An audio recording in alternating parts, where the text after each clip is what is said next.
Sa mundo ng mga ligaw na nilalang, may mga kwentong hindi nakikita ng karamihan. Ito ang documentary series kung saan ang bawat sandali ay tunay. Mula sa tahimik na mundo ng mga pusa, isinida ng isang nilalang na may kakaibang kapalaran. Ngayon, tatalakayin natin ang isa sa pinakamabilis na predator sa planeta. Ito ang Predator Episode 2, ang cheetah. Isang kidlat sa savana, isang aninong halos hindi makita na mata. Sa bawat takbang, umagalaw ang katawan niya na parang isang perpektong makina.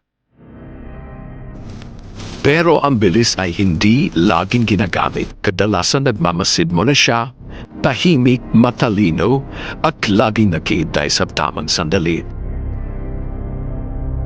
Sa init ng araw, ang mga cheetah ay nagpapahinga upang hindi maubos ang lakas. Ang tunay na predator marunong magtipid ng enerhiya.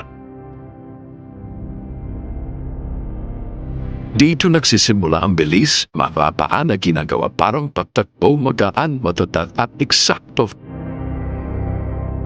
Kapag sila'y naglalakad, parang mga aninong dumudulas sa damuhan. Tahimik ang bawat takbang, pero puno ng intensyon. Kapag nasa mataas na lugar, mas malawak ang kanilang nakikita. Dito nila pinag-aaralan ang galaw ng kapaligiran.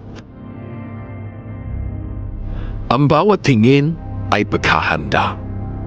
Ang bawat sandali ay taktika.